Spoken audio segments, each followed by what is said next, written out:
what is it, Good Will Hunting, Mm-hmm. when Robin Williams is like, you'll never know what it's like to look at the Sistine Chapel, you know, like being inside, standing. The AI will never experience anything.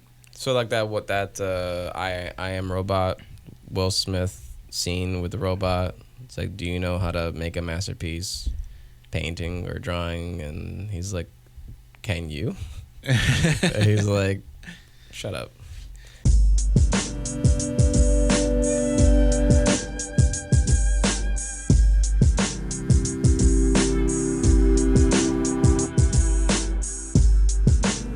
I guess I just start now. I guess we're talking about, not I guess, or I guess we're planning to talk about, one was the AI art. Yeah, exactly. I just realized while we were prepping, there's AI music. Yeah. I didn't know that. I'm going to cover a lot of the stuff from music to art to video. Yeah. I've been knee deep since I've been home with my baby on paternity leave. Yay. I've been, her first words are probably going to be Chat GPT. So. And then there's that George Santos individual who doesn't even seem real on paper. And I have a little quiz for Jose to take. It's which George said it?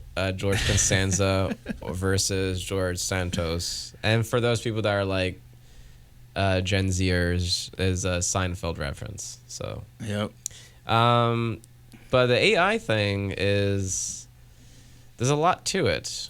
I mean, it's kind of tough. I'll just start. The creative process, I'm not against. As in, with AI, the process is this program, correct me if I'm wrong, this program or this computer takes art or references and then assembles it, takes it apart, puts it back together, and creates something in quotes new or original or what have you. That's actually not that far from what we do already. Yeah. Which is, I mean, if you want to break down the creative process into like a formula, it's just copy, transform, combine. Bless you. Excuse me. Excuse me. We'll keep that in.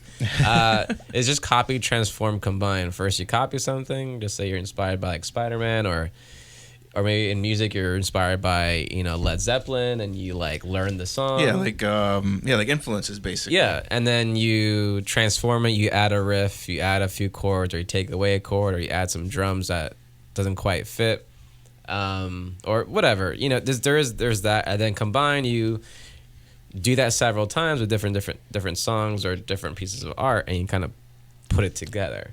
And at the end, you get something that looks original or that is original sometimes. So I'm not really against the process, that specific thing of like a computer taking inspiration and creating something new with it. The issue is the whole, in essence, plagiarizing and or stealing from artists and then making a profit from it and making people pay for this supposed stolen product. Yeah, so there's a lot of angles to it, and in some cases I'll play devil's advocate with you, being that you are a visual artist. I try to be. You have a more unique perspective, but like we're gonna explain, it is gonna cross over into more of my world with the music and everything. Right. And who cares about the musicians? They're just screwed, and they don't have a voice. But I feel like right now, screwed for since like what was it? Was not Zanga. Not MySpace. It was Napster? LimeWire. Oh, yeah. Was it LimeWire? Yeah, I think LimeWire. What came first, LimeWire or Napster? Napster. Okay.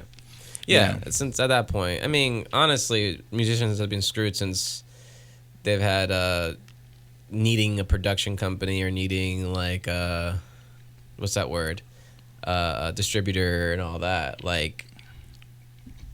Yeah. They're just musicians just gonna roll over and take it. It's been happening for years. Like musicians don't get as much money as you think they do. Yeah, where's the drummer of Metallica when you need him? Lars Ulrich. Yeah, Lars Ulrich is coming back for his his superhero hour. I know, but I feel like artists are pretty much on the front line and like the only line. Like that's all that AI has to hurdle, and it's just the floodgates are open.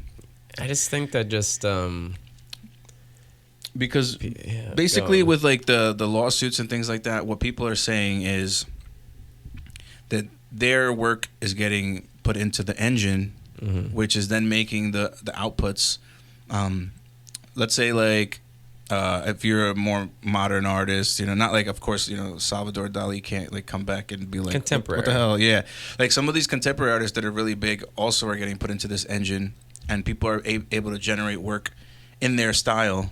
Like they could just put Corgi eating ice cream in the style of David Oquendo, Yeah. And then now you have a piece of art that looks just like your work because it ingested basically like 10,000 pieces of your work that are up online. Yeah. And it's able to do it flawlessly. And I used to paint cartoons, which is kind of scary. I don't do that anymore. I do more like calligraphy. But yeah, it's I think the main issue is the not being compensated accordingly. That's like the most, I guess, professional way. Pretty much just pay me, all right? Like, don't just steal from me. I have no issue people being inspired by my work and using it and being like about it and being inspired. It's not even 9 o'clock on a Saturday, so forgive me for not getting the right words, but. It's more the not providing credit and not compensating me. And right now, from my take with everything is I'm quality over quantity. In the past, I would say yes to everything. You could practically pay me nothing, and I'm like, yeah, I'll do that mural for like almost nothing, or I'll do this commission for almost nothing. The good thing about that is that I was doing projects every week, literally all the time. I was very prolific. But I was actually losing money when it comes to like financially. I was actually losing a lot of money.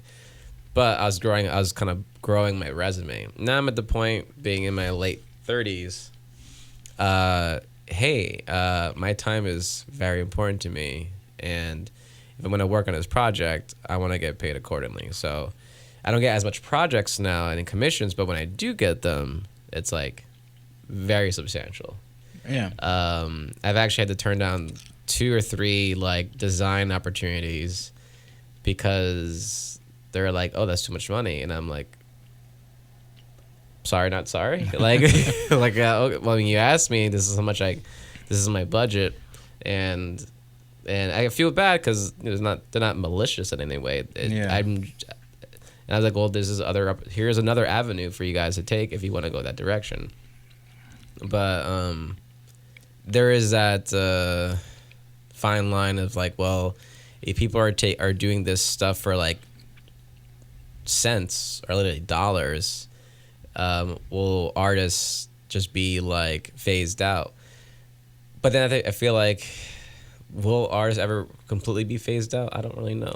Yeah, so there's a few arguments there. The first one being how you mentioned before, like basically people do the same thing. They gather their influences ingredients from somebody else, and then so basically what the lawyers for the AI companies are saying is this is basically doing what a person would do, and when a person gets their influences from someone else, they don't go back. Like the whole argument that a person who builds a chair doesn't pay the first person who built the chair type of deal, which is, I think it's a little too broad, but the same thing is like when it's blatantly like looks exactly like your work. How would they legislate paying someone? Almost like when it's music, it's easy because it's your song and it's a royalty.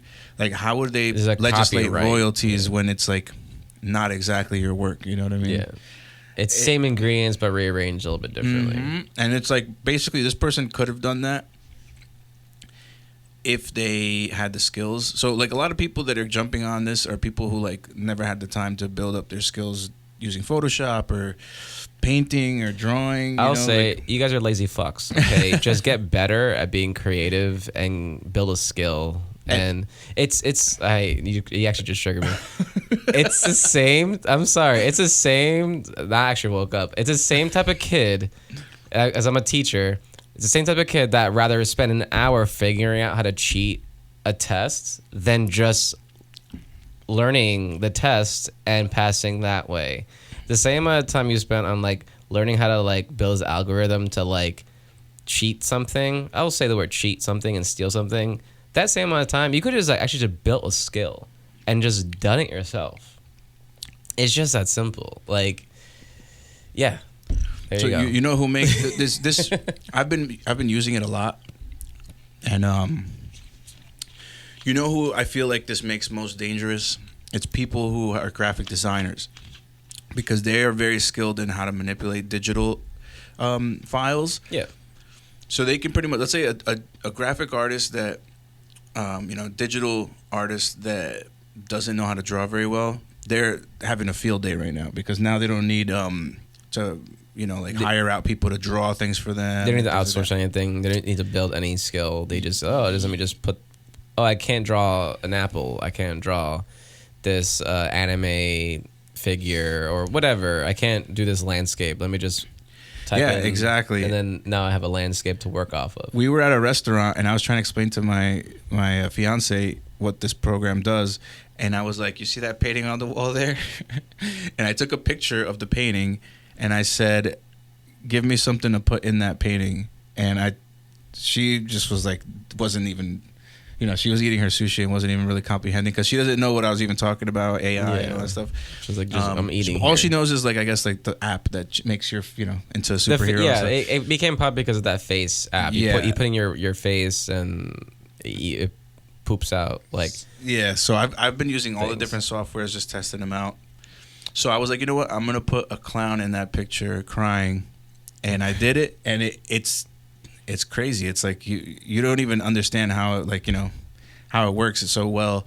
And yeah, the painting looked even better than how it looked on the wall. And there was a clown sitting in the painting crying, like, on a bench. Yeah. It's like, and it looked like a really good clown, It's just beyond, like, what you can do with it. I used it on some of my marketing stuff. And I know that's when it becomes an issue, because then people are like, oh, graphic artists are going to lose their jobs, and designers and logo makers. I used it to make logos, just testing it, like, just seeing what capabilities. And another thing that's dangerous is it's not good with words yet. So you can't put, like, you can't make a logo and put, like, your company name and it'll spit something out. It'll be, like, gibberish. Yeah, it'd be just just a bunch of letters put together. They're working on like typography, type AI, and when that happens, then the floodgates are open. For me, it's gonna do calligraphy. Jesus. Yeah, no, they're trying to make it. And then think about, like, the people that are going to be sitting there generating new fonts that don't exist all day and posting them up online for sale. Things like weird things like that. So stuff I've been trying to do for the past, like, almost 10 years, my calligraphy you can do in like 10 seconds. Okay. Well, the thing is, it'll take your, if it's posted anywhere online, it might take yours and generate fonts for people in your style, Like, if they put some of the same characteristics that you contribute to yours, I mean, the thing is, when it comes to not typefaces, but calligraphy, like, I'm inspired by, like, Hebrew and Textuales Quadrata and Gothic Blackletter, and which is similar to what I just said before, like Textuales Quadrata. And then there's, like, Kufic, and then there's all these different types of languages that you can't compensate someone for, because it's a language. It's Kufic, like a Kufic or Hebrew. Like, okay, I'm using Hebrew. I'm being inspired by Hebrew. Who do I compensate for this inspiration? No one, really, because it's a language that's been developed for thousands and thousands of years. It's a little bit different for, like, a person that created their own art style. So I'm okay with, like, someone adapting a typeface and language and all that. I'm using the words interchangeably, which are not necessarily the same. Like, language and typefaces are not. They're different. But anyway, so in that sense is, like, okay, because no one owns how do you say, a specific language, but someone does own a typeface. Or if you want to use Helvetica, you got to pay someone you can't just use Helvetica. You can to actually. There's a lot of people that don't know that too. Yeah, you might get copies of Helvetica or things that look like Helvetica, but you can't. Or you have you have Universe, which looks a lot like Helvetica. But all when you use when you type something out on on a Word doc, someone got paid to put their type font into that software. What is it, Microsoft and Apple, they pay these individuals and companies that create these type fonts to you put into Word docs and stuff like that. People think it's free. It's not. But so when you buy a computer and you buy Word, whatever version of Word, those stock types are paid for, or you paid for them. They're not necessarily free, which is different from being inspired by a language. It's kind of like when Netflix buys a show, right? They paid for it, but now it's a part of your subscription to Netflix. That's kind of like what Microsoft does with stuff like that. Yeah, but it's a very, it's not slippery. It's just at the end of the day, it's just people being lazy and not actually wanting to learn. It's no different from some individuals, usually mostly in academia, where they'll put in information into a website generator and it'll create an essay for them. Just write the essay. Yeah. Just build a skill, you lazy fucks. I'm just, it sounds mean, but it's true. You're just being lazy. So yeah, they have a lot of those now, and then they have, because now they have AI detectors. Now they have some things that are paraphrase tools, which will work around it, which are terrible. Which when you read it, if you're constantly reading essays all day, which I do sometimes, it's very evident. Oh, this just sounds off. You know what's funny is I've like I said, I've been home since I've been on the paternity leave, and I've been using all these tools the one that writes copy for you, the one that does, and I made some YouTube videos using AI, and the paraphrase tool. The paraphrase tool, it's funny because when you take a whole thing that's written by AI and then paraphrase it, it just sounds like, when you have 10 words to say and you have to stretch it to 50. Yeah. And then you're just putting in words that don't, you're why am I using these words and why did that sentence take that long? That's what it sounds like. So our first sponsor is Nbox. Give your home-based business its own mailroom. View your open and scan mail from an encrypted app, have it forwarded, held for pickup, or shredded and recycled. We'll even include a commercial business address to protect your privacy. Visit www.nboxdelivers.com to see more. And for our next sponsor, we have Premier Rank Marketing. They can help you out if you have a business, whether it's selling stuff online or you have a brick and mortar location, restaurants, gyms. The company's helped so many people during the pandemic grow their online presence.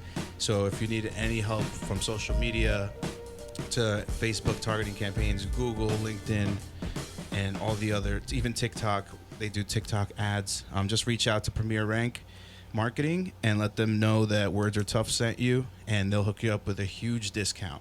Our third sponsor here, we have Worldwide Solutions, located in Clifton. They do taxes, travel, and insurance. Any type of business needs you have. They can even, give you a good direction to go if you need some payroll services, things like that. And definitely check them out. Their info's right below. And our fourth sponsor is Rick's Barbershop in Garfield, New Jersey. If you have a important date coming up, you're going to a wedding, things like that, you're going to be photographed, definitely check them out. They're the most precise barbers in the area, and they'll definitely hook you up if you tell them WordsrTough sent you. Jose and David just mention those names, and they'll be like, no problem, right away. We'll hook you up. We just want to say thank you to all of our sponsors, and back to the show. But personally, if I was someone that was using this tool and in school, I'd probably have the AI write my essay and then rewrite it myself. If I was copying someone else, not plagiarizing, but just because then it would be at least in your own words. And yeah. So ever heard of the article called "The Rumor Come Out: Does Bruno Mars is Gay"? No. Yeah, so this is a very old, about 8 years ago, this AI generated article called "The Rumor Come Out: Does Bruno Mars is Gay?" And Very early stages. yeah, this is 8 years ago. This is a long time ago, but I'm actually gonna read it. It kind of doesn't make sense. It's hilarious. By the way, Bruno Mars is not gay. But there's Bruno Mars is gay is the most discussed in the media in the few years ago. Even it has happened in 2012, but some of the public still curious about what exactly happening and to be the reason there is a rumor comes out about his gay. At that time, he became the massive social networking rumor. Like it's like very, like it's a sentence, and you can kind of differentiate. Like, okay, I think I know what you're talking about, but it doesn't make any sense. Well, it's perfect that you did that, because it just leads me to the fact of like how far we've come in 8 years. And I'll just we mentioned some of the things, but like some of the things I've discovered recently. There's stuff that will take your text and make it into video. There's crazy. Voice changing AI, which you've seen on some apps. They've always had some kind of technology to change voice, but mostly it was like morphing your voice. This AI is able to make my voice into Morgan Freeman. You know, like Morgan Freeman. Yeah. Yes. And it is like really intense. It also has the capability of cloning your own voice, as long as you talk into it for a certain amount of time. You could then clone your own voice, and then you can put in a full essay and make a presentation in your voice if you don't even want to talk it. See, that makes sense. Recite it. I'm sorry, I said Yeah, talk that makes sense because, for example, Bruce Willis, he has dementia now. Like, he can't talk anymore. Just so sad. I like him. He's a cool guy. Obviously, everything, all things fall apart. You know, we come and we go. But it's kind of sad. Like, this guy's an actor. I enjoyed his movies. Still do. Can't talk anymore. So when he actually didn't he sell his likeness? I'm not sure. A year ago? Like, I think he sold his likeness to Hollywood or some company that they can use his face or voice in movies. I think he kind of saw the writing on the wall, what was happening to him. So that, again, as long as a person is being compensated accordingly, I have no problem with that. You know, but it's such a Bruce Willis thing to do too. Sell your likeness before you lose it. I'm pretty sure. I'm pretty accurate. But the last thing in this article, it's kind of short. It says, "Do you still believe or not? This rumor is really much talked by people, even in the person of his fans." Like, but yeah, just type in the rumor come out. Does Bruno Mars is gay? Yeah. So you cut to 8 years ahead, and ChatGPT has passed the bar exam. Yeah, this was 8 years ago. Yeah. But I'm sure, and it became a sort of meme of sorts. Even someone made a song about it. But now, like, you're having legit, like, people copying other people's likeness and making a video of it. There's actually one, and I'm considering using this, or let me just not be lazy and just learn to do this. But when I make my own YouTube videos, I can't look at the camera. It's really difficult to just stare at the camera or stare at myself looking at myself. Really? I'm always kind of looking down or away. I mean, you'll notice I'm always not really ever looking straight at the camera. Mm-hmm. It's just kind of weird. It feels like that scene, 2001 Space Odyssey, that eyeball computer kind of looking at you. Yeah. Kind of like that. It feels like that. But anyway, there's one algorithm thing where you can put it in, and it creates this, I guess, illusion effect that you're looking at the camera, but you're really not. You might be like reading down on the scripts, but on the camera, you're looking at it. Gotcha. If it makes any sense. Yeah. So, should I use that, or should I just learn to stare at the camera? So that's another thing that they talk about AI. It's like AI, like you could say that when Photoshop came out, people could have had the same argument and been like, hey, you can't do this because Correct. you can remove backgrounds off pictures and that's using AI, you know? So it's like, are we just fighting the eventual progression of, you know, what's going to happen? Or is it like, you know, auto correct on text? You know, but you're paying for Photoshop. You're paying for that software, that tool to use. But you're paying, but it's not creating it for you. You still got to build that skill to use that tool. You see that? So I feel I do think the AI, like just typing something in, you're a passive observer of the creative process. You're not an active participant in it. You know, so I'm okay with Photoshop because you can't just go like boop and then there it is. Like you gotta learn how to use this tool. Like I can give anyone Photoshop and it's not like it'll just make it for you. And I might even use the archery analogy as well. Like I shoot archery. It's like I have all the trinkets and gadgets and gizmos and everything. And I shoot my bow and I can hit a bullseye and pretty easily. And I give it to you. You're like, what the hell is this? I can't use this thing. You might hurt yourself. So at the end of the day, you still need to learn that tool. I don't know if that's the same when it comes to using an AI generator. Maybe I'm old school. Like I feel like you should build skills and use that craft, but I feel like there's no learning happening there. I think it's just too much like stealing.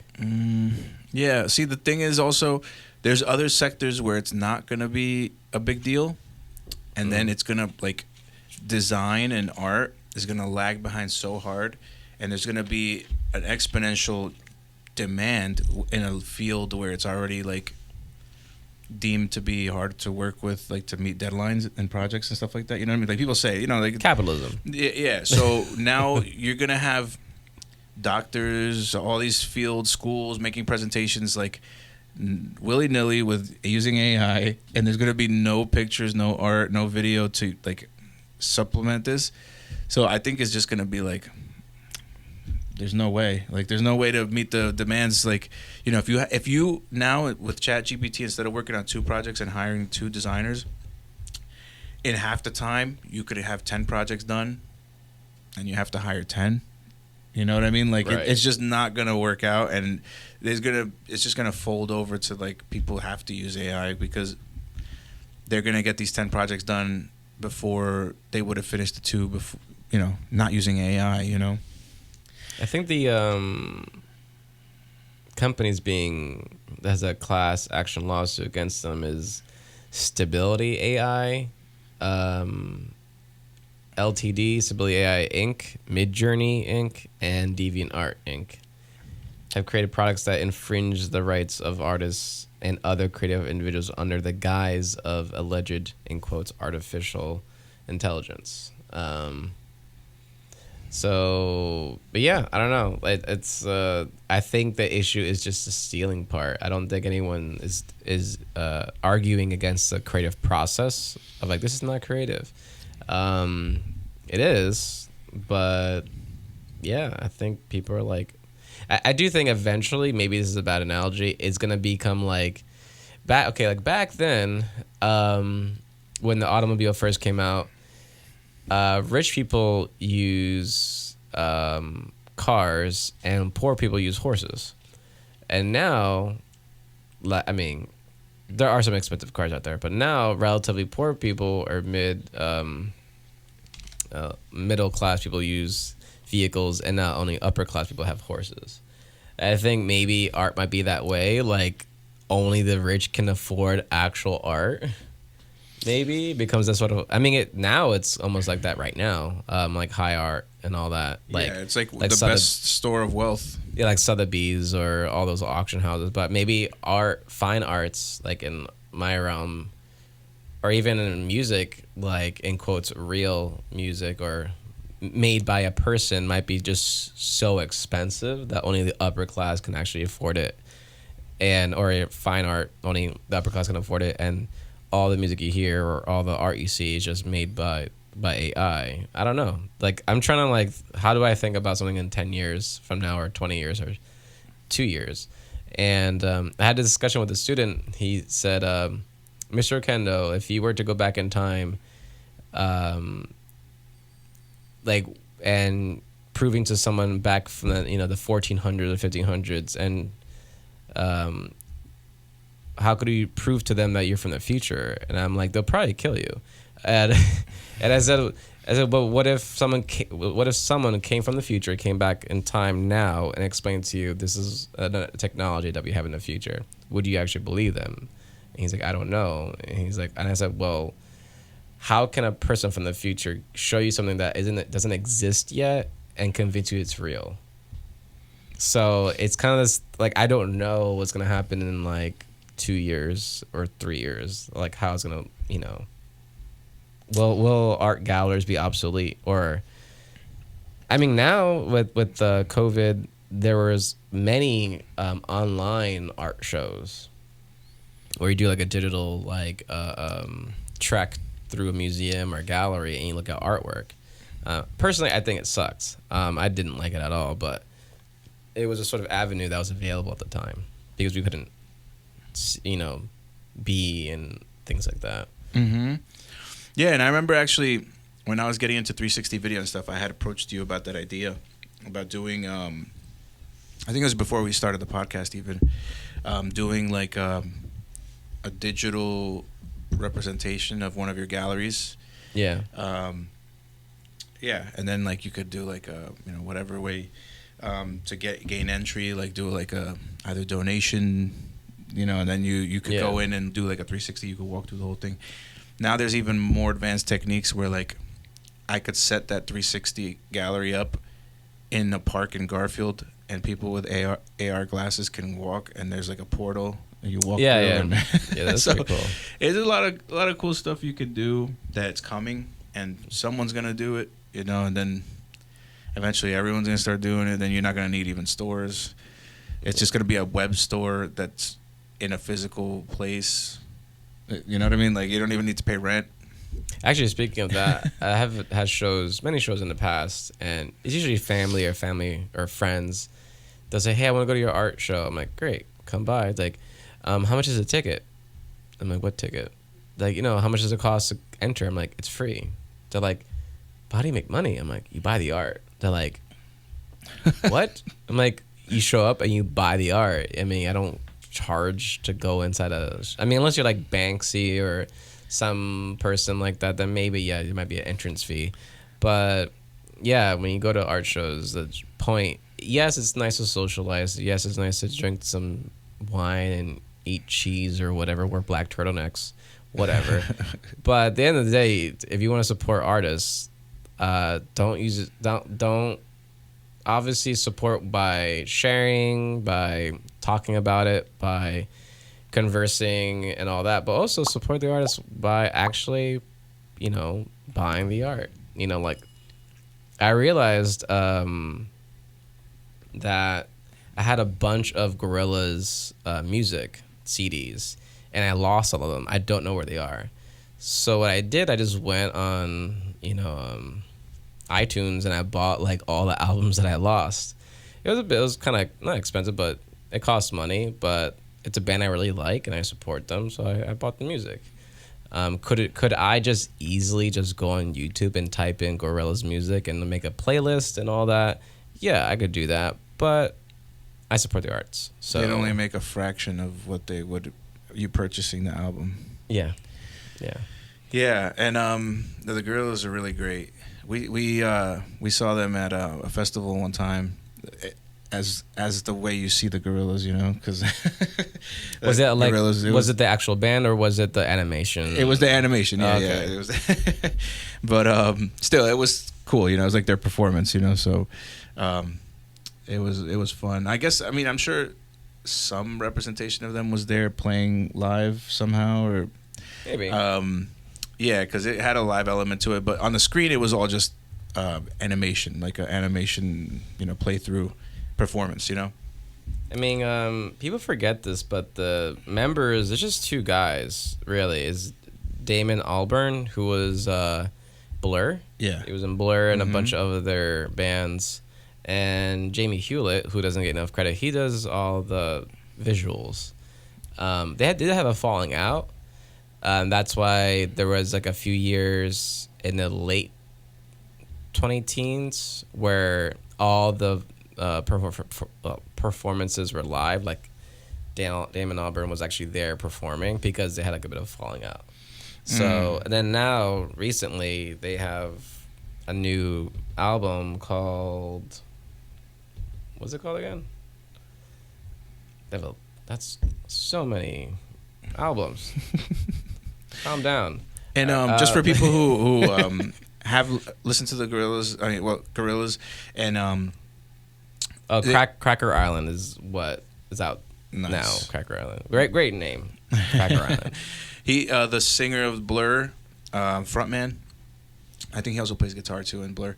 He's the guy, like British voice that you hear, because I know they collaborate with a lot of singers. So I think they're the best. Yeah. Or he's the best at bringing in other people to collaborate with. It's just so many, from like Snoop Dogg to, I don't know, so many. I can't. Most Def. What else? I don't know. I'm drawing a blank, but go ahead. Yeah, and he's like that British voice that you hear singing a lot of the time and stuff like that. So that's who the founder is, one of the founders of the group. But yeah, no, they're awesome, and they always had this like, they were like ahead of their time with the whole like visual aspect mixing with the music, and I think there was even a comic, right? Like a graphic novel or something that they released too. There is a narrative from the first album to the current album. There is a narrative, even the characters' age. Like there is the first album, there is this character named Noodle. She's a little Asian girl. Now, 20 years later, she's an adult. So I like how the characters actually like evolve and change and grow old. Yeah, which is interesting. Yeah, and it makes me think, because like this is something that still comes back to like the AI thing. Like this is something. It would be very hard to produce with AI. So there's some projects that you can't do with AI. Some you can, but it's almost like in what is it, Good Will Hunting, when Robin Williams is like, you'll never know what it's like to look at the Sistine Chapel, like being inside, standing. The AI will never experience anything. So like that I Am Robot, Will Smith scene with the robot. It's like, do you know how to make a masterpiece, painting or drawing? And he's like, can you? And he's like, shut up. Yeah, and it's funny because the thing is, it'll never experience anything new, but it can do everything probably before that happened to it, So it does have way more skills than maybe one person. Yeah, I did a quick little search. They collab with De La Soul, with Bobby Womack, with Del the Funky Homo Sapien, Little Dragon, Bashi and Kano, like Tina Weymouth, Yassine Bey, aka Mos Def, Dennis Hopper. Yeah, a lot. The London Community Gospel Choir. So yeah, they're open to like collab, which is awesome. I love it when musicians and artists, all artists, to collaborate with other artists and be like, hey, I'm incapable in doing this thing. I like your sound. I like what you do. Do you want to collab here? And give them credit for it. And compensate them accordingly. Like, I see how I'm going back. See, I'm going back to the whole money thing. Pay people. Yeah, and it's great that we brought it back, because now we could talk a little bit more of the music aspect and how we were saying they're going to take it over. Yeah, like we're just gonna, as a musician, we're just gonna roll over and we're probably gonna be like, nice, we don't have to write all these songs anymore. We can. We were definitely more up that alley. I know some people are like purists and they're like, oh no, and I'm sure those are the people who like learned how to write compositions and went to get their masters in music theory and shit like that. They're probably pissed. But yeah, there's programs out there. I can sign up, just pay like $9.99, and it will write me 100 lo-fi hip hop songs, and I will have 10 albums that I can then post on Spotify and have the rights to. And now I'm a friggin' lo-fi prodigy, and I could sell my music on YouTube. You know, I can sell it to people to use in their videos and make all this money from this few clicks that I made. You know, and it's interesting. You're for it, or you're more like being devil's advocate?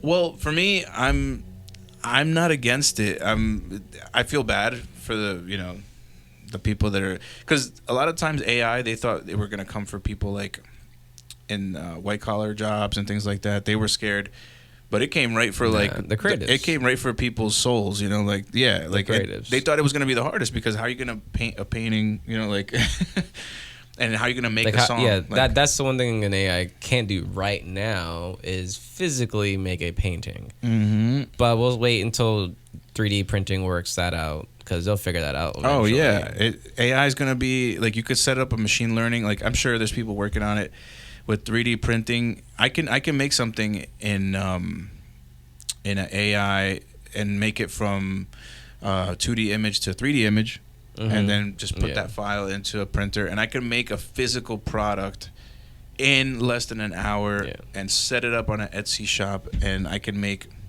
$100,000. With drawing, there's definitely drawing machines. It's similar to like a printer, but you literally will put like a pencil or a marker on this almost like a CT scan machine or a Cricut type of machine, and it would like actually draw things for you. It's pretty interesting. But going back to the music, I do feel that like, could you create like, I guess, a recording or a copy of a song? Sure, but could you do it live?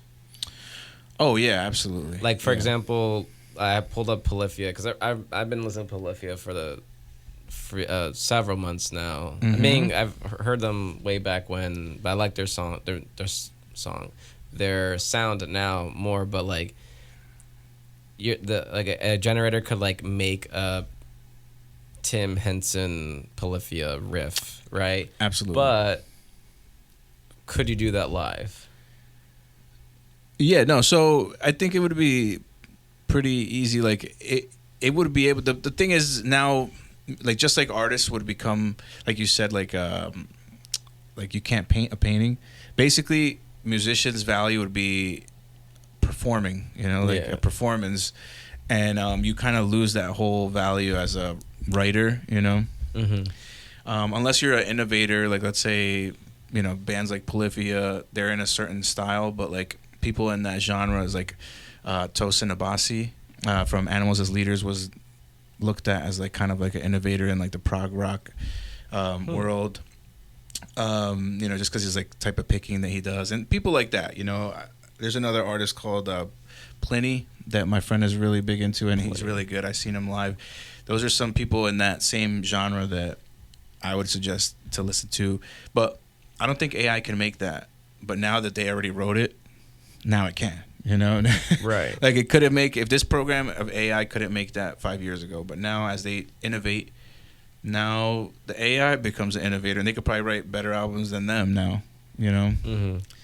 So, but they can't perform it. Yeah, but they can't perform it. But you know what? In the live setting, I mean. Yeah, like, you could split it up into tracks and have some kind of like things that perform it. But I do think there's gonna be a bit of like a separation or hierarchy, or like I mean, I know for a fact Prince is rolling in his grave right now, because he would actually play every single one of those like, if you listen to a Prince album, all the instruments you hear he's playing, he'll play it and then like go back, play the drums, record that, go back, play the bass.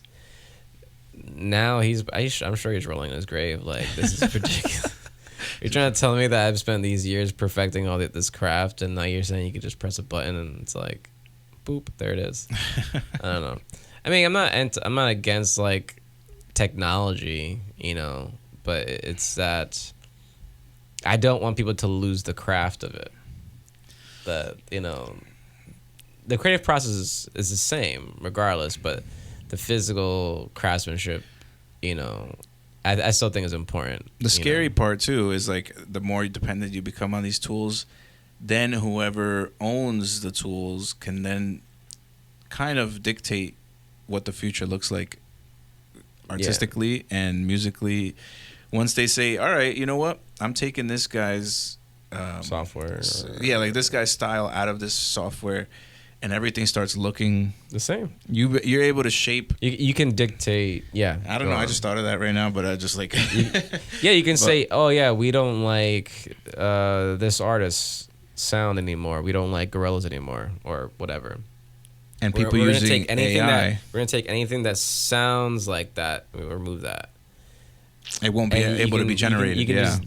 You can dictate art or dictate music, and then that's kind of scary if you think about it. Like, then culture is sort of is not an organic thing anymore. I mean, has it ever been an organic thing? But does it make artists more important now, though? Yeah, is Bruno Mars gay? I don't know. Is it much happening on the social networks? I mean, that's I don't know, but it starts making you think, like, once you can decide what's in the algorithm or what's in the equation, then there's some for example, like we're on YouTube now.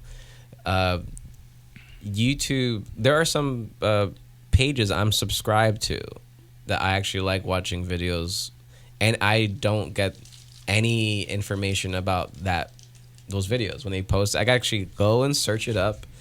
Like, this is one page called The Casual.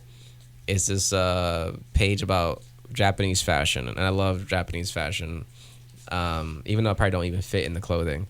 You're like a 4X. Yeah, I'm definitely like a double XL in Japanese clothing for sure, and I'm like a medium in American size. But like that page, I never get notifications for ever, and they post on a weekly, bi-weekly basis. And you click the notification bell? No, nothing. Okay. I don't do that. Okay.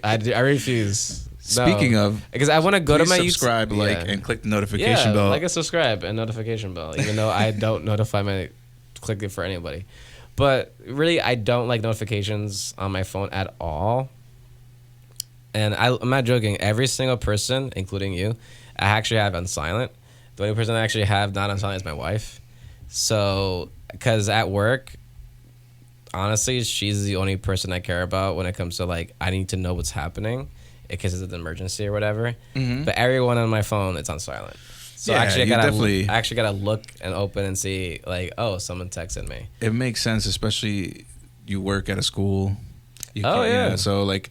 But I mean, same thing. Like, I have certain friends that I talk to more often. They're all on silent, and it's like kind of the opposite. You have like everyone except one person, one or two people. I have everyone that I talk to a lot on silent. Just because like I don't want the notifications. The thing's gonna pop up and pop up. Yeah, the people I talk to the most actually have on silent. Mm-hmm. And any group chat automatically. The first thing I do is put it on silent. For sure. That's why sometimes we have like some fantasy football group chats and. Super Bowl, that too. Yeah, that was a.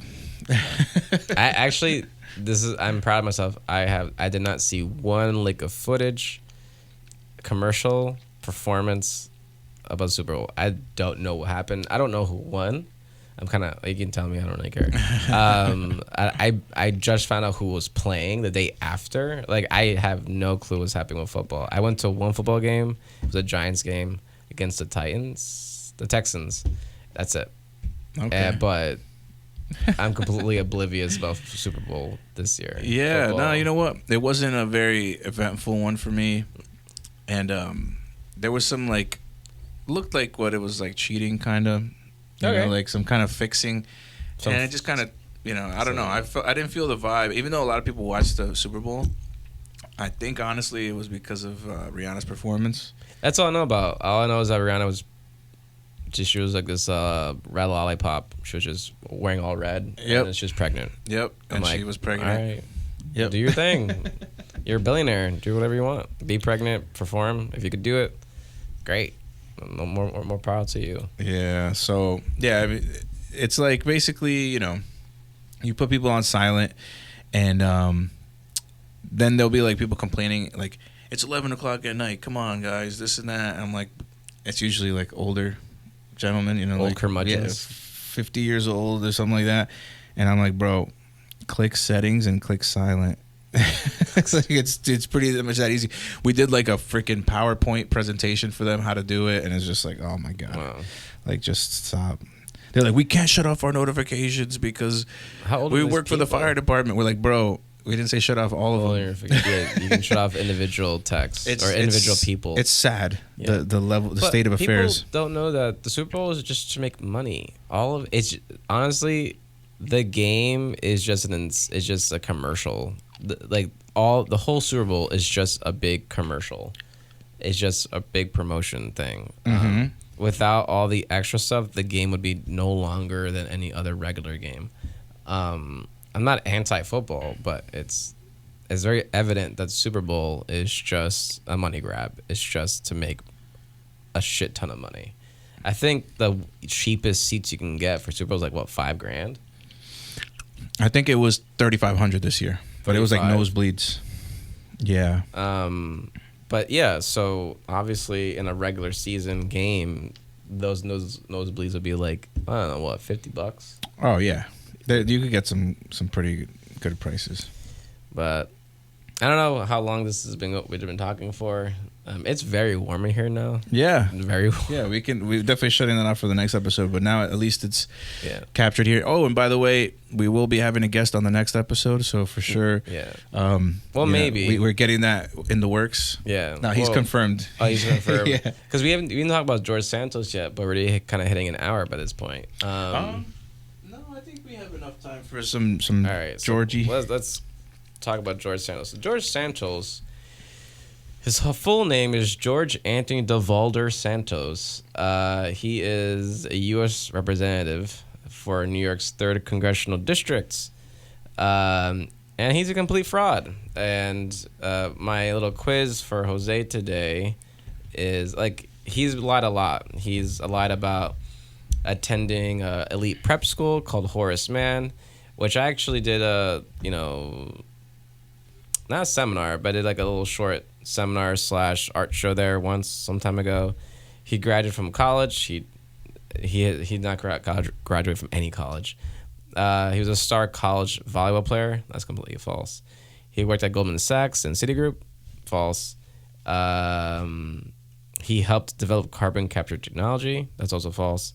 He's lied a lot. He's lied about being Jewish. He's lied about his grandparents or relatives dying in the Holocaust. He lied about his mom being in the World Trade Center and dying after that, which is a complete lie. Then she died again.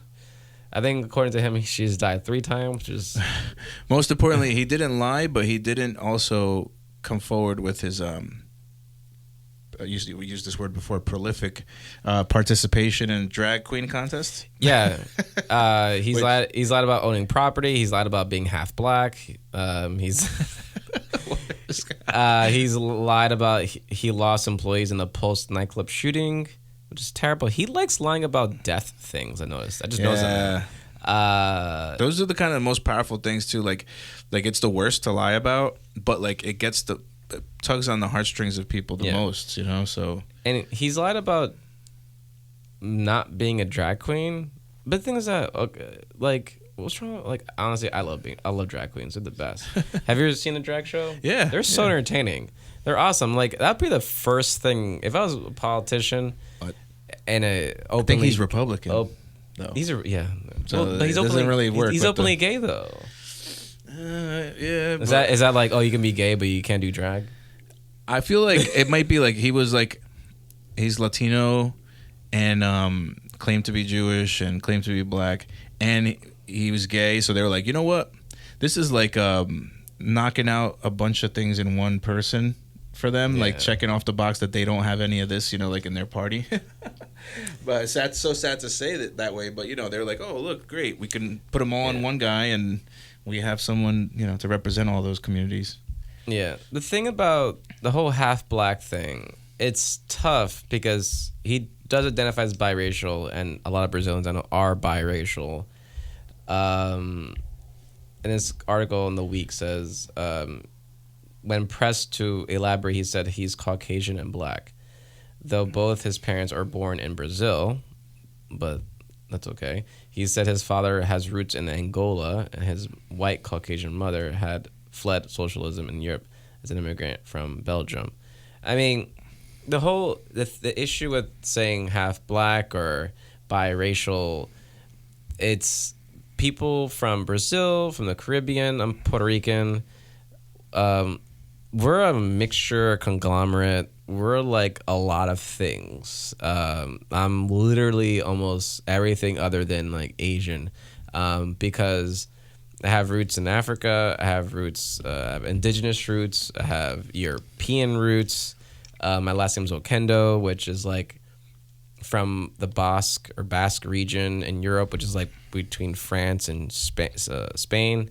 So it's like the whole like half. Oh, he's not really half black. Like that's like a non-issue. But anyway, Yeah. it's like whatever. That's so funny you said that because my sister did a 23andMe and we found out we were like 0.4 Jewish. And I worked it into like kind of my stand-up routine. So it's not trying to get demonetized. So Well, no. I mean, if you're Point Joe, that's the thing is that you're being very clear on your Jewish ancestry, no matter how small or big. exactly. But his thing was like, oh no, I'm Jew dash ish. As Jewish. But anyway, question. So the funny thing is, did George Santos did it or did George Costanza say it, the guy from Seinfeld? Okay. Both impulsive liars.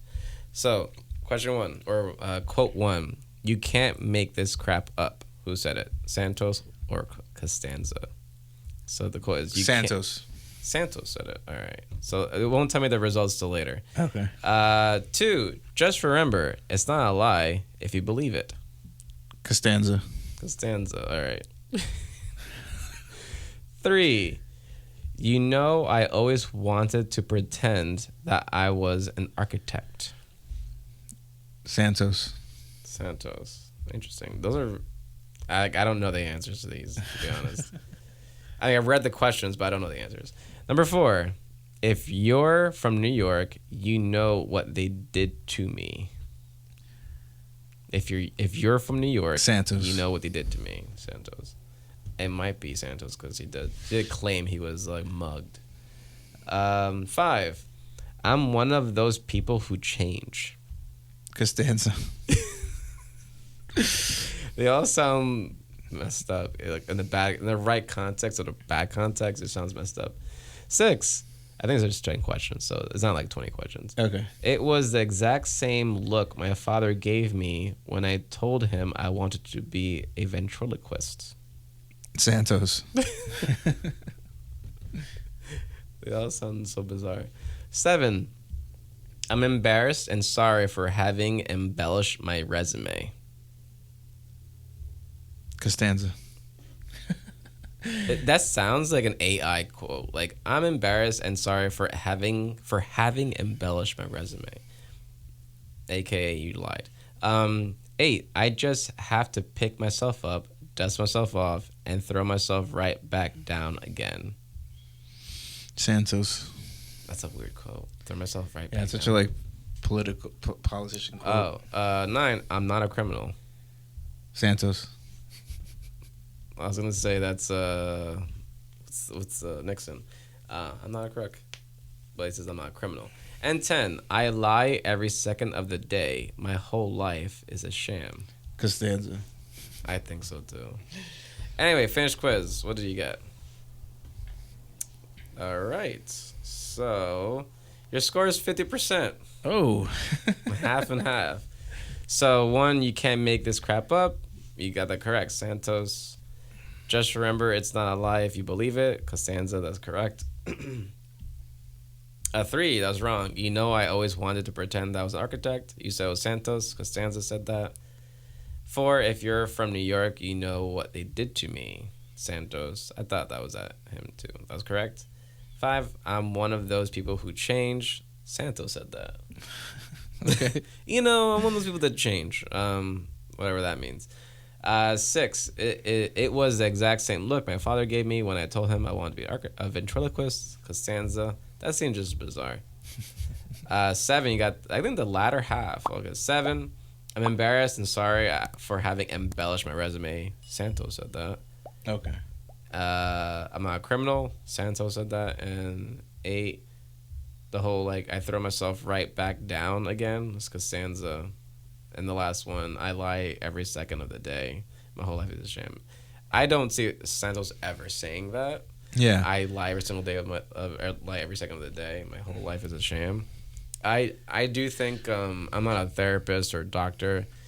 There is simply something pathological and, lack of a better word, wrong with that man.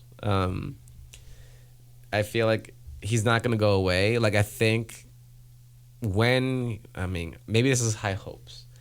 When he's removed from the House of Representatives, fingers crossed, I hope that happens, because God forbid he's there for the whole term. Was it like 2 years or 4 years? I forget.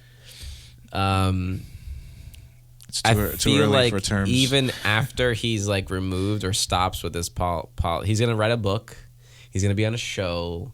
They're gonna like interview him. Some person's gonna find money in this guy and make money off of it, and he's gonna write a book. I guarantee it. Put it like on stone right here. He's gonna write a book and try to make profit from his lies and how he's not really like a victim, and how Mitt Romney's racist or whatever or homophobic. Yeah, maybe he is. I don't know, but he's not wrong when he said you don't belong here.